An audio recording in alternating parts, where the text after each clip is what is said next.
नमस्कार बच्चों, आज के इस वीडियो लेक्चर में आप सबका पुनः स्वागत है। बच्चों, आज का हमारा लेक्चर है कक्षा 8 के चैप्टर नंबर 3 संश्लिष्ट रेशे और प्लास्टिक। चैप्टर नंबर 3 का जो वीडियो का सेकंड पार्ट है उसमें आज हम आप सबके सामने लेकर आए हैं संश्लिष्ट रेशे जो मुख्यतः प्रयोग किए जाते हैं, या दूसरे शब्दों में ये कहिए कि हमारी कक्षा का जो सिलेबस है उसके अनुसार जिन रेशों का हमें विस्तार से अध्ययन करना है उन रेशों के बारे में आज हम डिस्कस करेंगे। यहां पर आप देख पा रहे होंगे, पहला रेशा है रेयान, दूसरा नायलॉन, पॉलिएस्टर और एक्रिलिक। इन चारों के बारे में हम बच्चों अध्ययन करने जा रहे हैं। आइए शुरुआत करते हैं रेयान से। पिछले वीडियो लेक्चर में मैंने संश्लिष्ट रेशे क्या होते हैं, उनके वर्गीकरण से कैसे बनाए जाते हैं, या दूसरे शब्दों में कहिए बहुलक एकलक के बारे में बताया था। उसी की कड़ी को आगे जोड़ते हुए हम रेयान से शुरुआत कर रहे हैं। रेयान एक प्रकार का अर्ध संश्लेषित रेशा है। दूसरे शब्दों में ये कहें कि रेयान पूर्ण रूप से संश्लिष्ट रेशा नहीं है, मानव निर्मित रेशा नहीं है। प्राकृतिक रेशा जो सेल्यूलोज होता है, सेल्यूलोज का ही रासायनिक पदार्थों के साथ ट्रीटमेंट करके एक नया रेशा बनाया गया जिसका नाम है रेयान। सिल्क या रेशम की नकल करने के लिए ही ये रेशा पहली बार बना था। 19वीं शताब्दी के अंत में लगभग 1889 में इस रेशे का निर्माण हुआ था। लकड़ी की लुगदी से कुछ रासायनिक पदार्थों के साथ में इसको ट्रीटमेंट किया गया। उस ट्रीटमेंट के बाद में इस रेशे का निर्माण हुआ, जो कि मैं पहले पिछले वीडियो लेक्चर में बता चुका हूं। अगर आपको पूरी जानकारी चाहिए तो आप इसी चैप्टर के वीडियो के फर्स्ट पार्ट को देख सकते हैं। आइए रेयान से शुरुआत करें। रेयान अर्ध संश्लेषित रेशा है, पूर्ण रूप से संश्लेषित रेशा नहीं है। इसको तैयार कैसे किया जाता है? लकड़ी की लुगदी के रासायनिक उपचार से तैयार किया जाता है। कब हुआ था तैयार? पहली बार 19वीं सदी के अंत में तैयार किया गया था।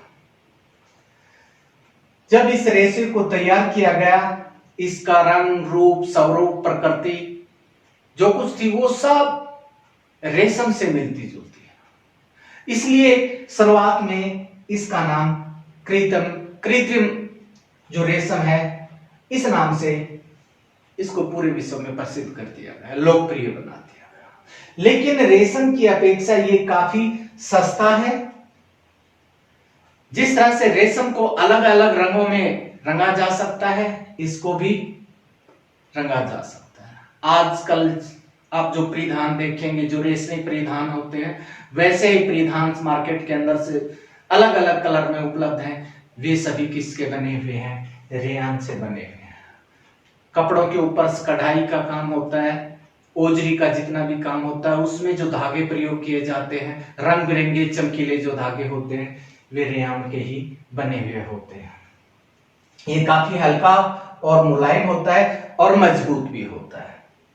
रेयान को कपास के साथ मिलाकर दूसरे जो पहनने के कपड़े हैं उससे अलग बिस्तरों की चादरें भी बनाई जाती हैं। ऊन के साथ मिलाकर से कालीन, गलीचे इत्यादि भी बनाए जाते हैं।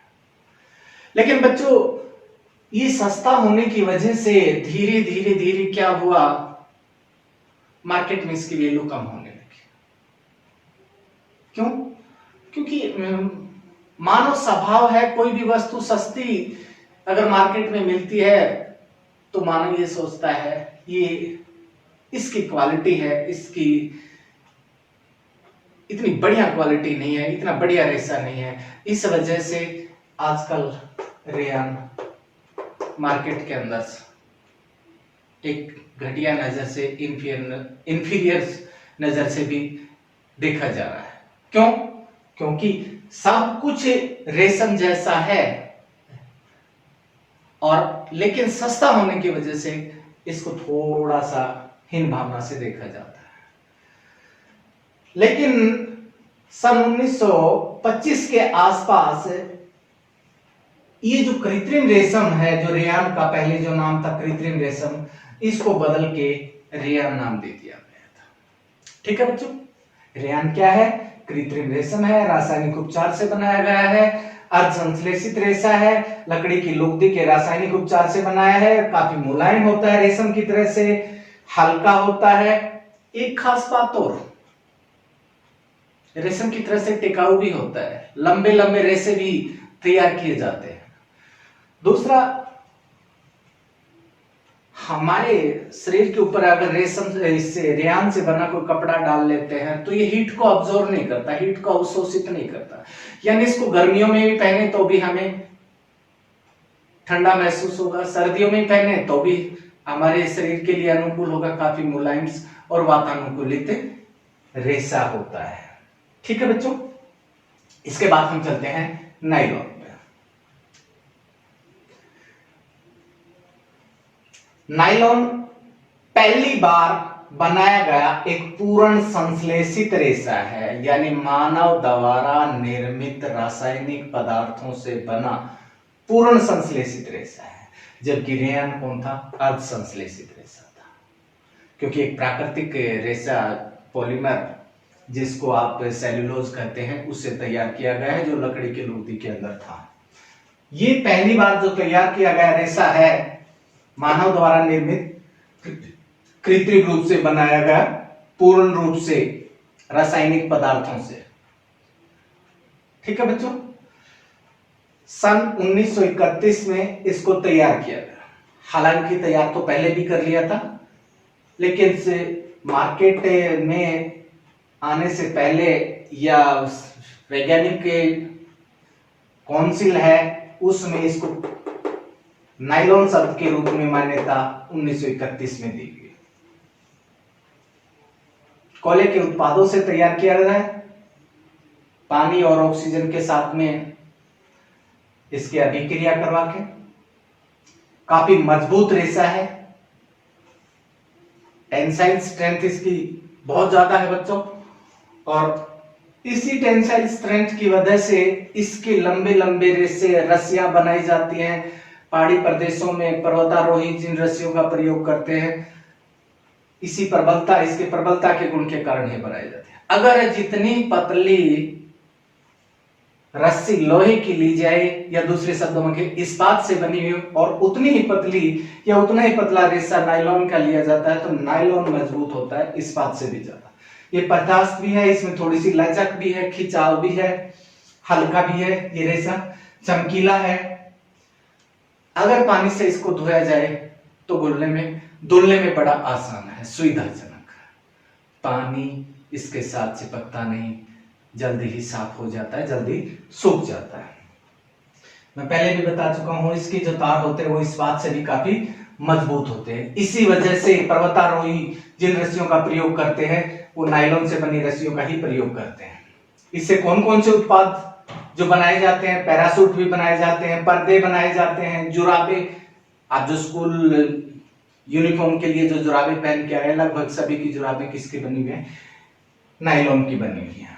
स्लीपिंग बैग होते हैं, दांत साफ करने के जो ब्रश होते हैं वो ब्रश भी किसके बने होते हैं? नायलॉन के बने होते हैं। मोटर कारों की जो सीट के जो कवर होते हैं वो भी नायलॉन के बने होते हैं। इस तरह से काफी सारे उत्पाद आज हमारे दैनिक जीवन में किससे तैयार किए जाते हैं? नायलॉन से तैयार किए जाते हैं। ठीक है बच्चों, इन दोनों के बाद बनाने की जो प्रक्रिया आती है वहां पर से एक छोटा सा पॉइंट और मैं ऐड करना चाहूंगा। जब इनको तैयार कर लिया जाता है, रेशे का रूप देने के लिए इनको तैयार करने के बाद जो घोल सा बनता है उस घोल को एक छलनी के अंदर से डाला जाता है। पतली पतली पाइप सी होती हैं छलनियों के अंदर, उनमें से उस ऊपर से घोल को डाला जाता है। घोल में नीचे ये धार बनकर रेयन और नायलॉन जब नीचे की तरफ आते हैं, फिर वो धार धीरे धीरे ठंडी होती जाती है और किसमें एक रेसे के रूप में बदल जाती है। आप जितना लंबा रेसा चाहे उतना लंबा रेसा इसका तैयार कर सकते हैं, रेयन और नायलॉन का। अगले रेसे की बात करते हैं, पॉलिएस्टर। पिछले वीडियो लेक्चर में मैंने बताया था एस्टर कौन होते हैं। वे रासायनिक पदार्थ होते हैं जिनमें मीठे फल जो होते हैं उन्हें जैसी स्मेल आती है, उन्हें एस्टर बोलते हैं। अगर किसी रसायन के अंदर एस्टर हो और उन एस्टर से वाले रसायन को एक दूसरे के साथ जोड़ के एक बहुलक तैयार किया जाता है, यानी एक लक से बहुलक तैयार करने की जो प्रक्रिया है बहुलकीकरण प्रक्रिया। बहुलकीकरण प्रक्रिया की कौन से एक लक? जो एस्टर युक्त हैं, एस्टर नाम के जो ग्रुप के जो रसायन हैं, उनको उन एक लकों का बहुलकीकरण से किसको तैयार किया जाता है? पॉलिएस्टर को किया जाता है। काफी सारे पॉलिएस्टर के एग्जाम्पल है। आमतौर पे सबसे लोकप्रिय दो पॉलिएस्टर देखने को मिलते हैं मार्केट के अंदर हमारे आसपास में, टेरिलीन और पेट। टेरिलीन एक बहुत ही लोकप्रिय रेशा है जिसके बस्तर से बनाए जाते हैं। महीन जालीदार जो वस्त्र बनते हैं वो टेरिलीन के बने होते हैं। काफी सुंदर वस्त्र होते हैं टेरिलीन से बने हुए, आकर्षक होते हैं। अलग अलग रंगों के भी तैयार किए जा सकते। कहने का मतलब टेरिलीन को विभिन्न प्रकार के रंगों से रंगा जा सकता है। मनमोहक वस्त्र होते हैं टेरिलीन से बने हुए। दूसरी खास बात क्या होती है टेरिलीन के वस्त्रों में? काफी हल्के होते हैं, काफी हल्के होते हैं। पानी से अगर धुला जाए तो धुलने में आसान होते हैं और जल्दी सूख जाते हैं। ठीक है बच्चों। और एक खास बात और होती है इनकी, अगर टेरिलीन का कोई कपड़ा है, हमने धो लिया, धो के सुखा दिया, जिस तरह से सूती वस्त्र है उसको धुलने में समय लगता है, सूखने में भी समय लगता है, ये कुछ ही देर में सूख जाते हैं। सूती वस्त्र पर हम देखते हैं धुलने के बाद में सिलवटें पैदा हो जाती है, प्रेस करने की जरूरत पड़ती है बार बार। ये कपड़ा पहनने के बाद में भी काफी लंबे समय तक नहीं, थोड़े से समय में ही कौन होती है उसमें सिलवटें आ जाती है। लेकिन टेरिलीन के यानी पॉलिएस्टर के बने जो कपड़े होते हैं उन पे प्रेस करने की जरूरत नहीं है। अगर एक बार प्रेस करके करीज बना दी जाए तो वो करीज काफी दिनों तक बनी रहती है। ये इसकी विशेषता है और जो सूती वस्त्र से अलग इसको दर्शाती है। दूसरा क्या होता है, सूती वस्त्र होते हैं ज्यादा मजबूत नहीं होता सूती रेशा, है ना, ये मजबूत होता है। सूती रेशे पर सूक्ष्म जीवों के प्रभाव से जल्दी खराब हो जाता है। इन पॉलिएस्टर से बने जो विशेषकर टेरिलीन के जो कपड़े होते हैं उन पे सूक्ष्म जीवों का प्रभाव नहीं होता, जीवाणु या फफूंदियों के प्रभाव से ये खराब नहीं होते। कौन? पॉलिएस्टर से बने कपड़े। पॉलिएस्टर से जो बने कपड़े हैं उन कपड़ों की विशेषता बढ़ाने के लिए इन पॉलिएस्टर के साथ कॉटन का रेशा मिला दिया जाए। रुई के से जो नामक जो रेशा होता है उसके साथ मिलाकर इसकी बुनाई कर दी जाती है। मार्केट के अंदर ब्लेंडेड रेशे, मिश्रित रेशों से बने जो कपड़े आते हैं वो पॉलिएस्टर और कॉटन से मिले होते हैं। या दूसरे शब्दों में कहिए पॉलिएस्टर से बने जो वस्त्र है वो अकेले पॉलिएस्टर के भी हो सकते हैं या कॉटन के साथ मिला के पॉलीकोट के नाम से भी मार्केट के अंदर उपलब्ध है। इसी तरह से ऊन की स्ट्रेंथ बढ़ाने के लिए, ऊनी जो वस्त्र होते हैं उनकी प्रबलता बढ़ाने के लिए पॉलिएस्टर ऊन के साथ भी मिलाकर पॉलीवूल के नाम से मार्केट में काफी प्रचलित है। पॉलीवूल के जो कपड़े हम पहनते हैं। इसी तरह से दूसरा जो पॉलिएस्टर है उसका नाम है पेट। पिछले वीडियो लेक्चर में मैंने बताया था पॉलीएथिलीन टेरिथेलेट नाम से ये रेशा है। जिसको आमतौर पे पेट नाम से जानते हैं।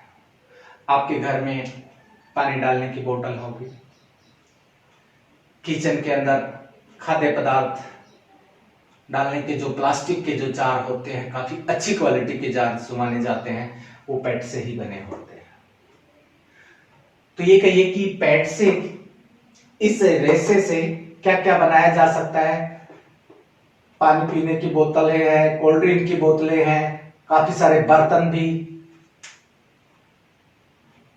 जो ऊपर से गिराने के बाद में प्लास्टिक जैसे जो बर्तन होते हैं, बोतलें होती हैं, जो नॉन ब्रेकेबल है, टूटते नहीं है, वो पेट से ही तैयार होते हैं। इसके तार भी बनाए जाते हैं, फिल्म्स, पतली पतली फिल्म्स भी बनाई जाते हैं। मोटर गाड़ियों के शीशों के ऊपर लगने वाली पतली पतली फिल्में देखे होंगे, है ना, ब्लैक कलर की, अलग अलग कलर की होती है, उनमें आर पार देख सकते हैं हम, है ना। गाड़ी के अंदर से, बाहर से अंदर वाला बैठा हुआ जो भी व्यक्ति है, सवारी है, ड्राइवर है, दिखाई नहीं देता। वो फिल्में भी तैयार की जाती है। दूसरे खाद्य पदार्थों को डालने के लिए जो आकर्षक और मजबूत जो जार बनाए जाते हैं, वो भी किससे तैयार किए जाते हैं, पॉलिएस्टर नामक रेसे से तैयार किए जाते हैं। ठीक है बच्चों, अगला रेसा आता है एक्रिलिक। एक्रिलिक नाम का जो रेसा है बच्चों, एक पारदर्शी रेसा है। इसकी संरचना कांच जैसी है। पहली बार जब एक्रिलिक बनाया गया था, कांच को ध्यान में रख के ही बनाया गया था। हालांकि कांच एक पारदर्शी पदार्थ है, लेकिन उसको रेसे के रूप में नहीं बदला जा सकता। यहीं से ही दिमाग में एक विचार पैदा हुआ था, अगर इस तरह का पारदर्शी रेसा बनाया जाए जो कांच की तरह से हो, वो कैसे तैयार किया जाए। और धीरे धीरे प्रयासों से एक रेसा तैयार हुआ, उसका नाम था एक्रिलिक।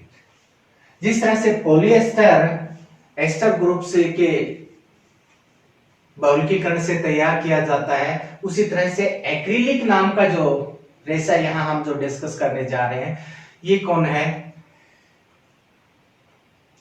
एक्राइलोनाइट्रिल नाम के एक लकों से तैयार किया जाता है। फिर जो बहुलक बनता है उसको पॉलीएक्राइलोनाइट्रिल या पॉलीनाइट्रिल के नाम से जानते हैं, और उन्हीं में से एक उत्पाद है एक्रिलिक।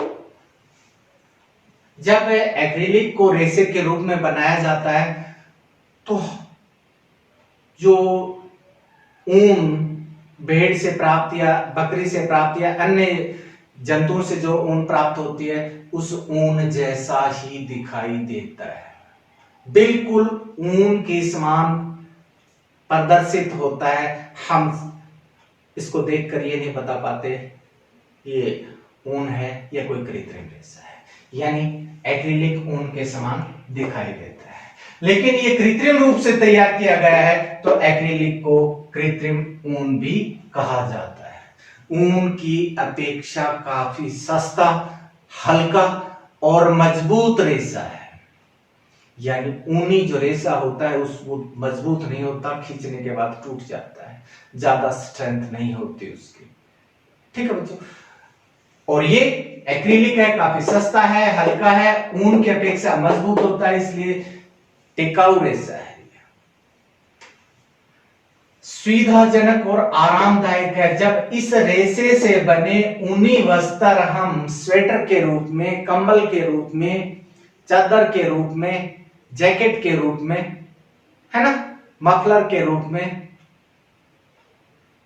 जो टोपे जो बनते हैं ऊनी के, उनके जो ऊनी जो टोपे होते हैं, ग्लाउज जो होते हैं, दस्ताने जो होते हैं, जुराबें होती हैं ऊनी, वो सब किसके बने होते हैं, इसी एक्रिलिक के बने होते हैं, जो कि पहनने में सुविधाजनक और आरामदायक हैं, और प्राकृतिक जो ऊन होती है उससे सस्ते भी होते हैं। प्राकृतिक ऊन को इतना अच्छे ढंग से रंगा नहीं जा सकता, विभिन्न कलर्स नहीं दिए जा सकते, मनमोहक कलर्स में, रंगों में उसको नहीं बदला जा सकता, लेकिन एक्रिलिक को अलग अलग रंगों से रंगा जा सकता है। इसलिए आजकल जो भी ऊनी वस्त्र है विभिन्न प्रकार के रंगों में उपलब्ध हैं, वे सभी किससे बने हुए हैं, एक्रिलिक से, और प्राकृतिक ऊन से सस्ते भी है। ठीक है बच्चों, ये तो डिस्कशन हुआ संश्लेषित रेशो में, रेशो के बारे में, जिनका नाम था रेयान था, नायलॉन, पॉलिएस्टर, एक्रिलिक। ठीक है बच्चों, और पिछले वीडियो लेक्चर्स में हमने एक शब्द और यूज किया था, प्लास्टिक। प्लास्टिक क्या होता है, इसके नेचर कैसी होती है ना, प्लास्टिक के प्रकार कौन से हैं, इसके बारे में डिस्कस करेंगे हम वीडियो के नेक्स्ट पार्ट में। तब तक के लिए बच्चों थैंक यू।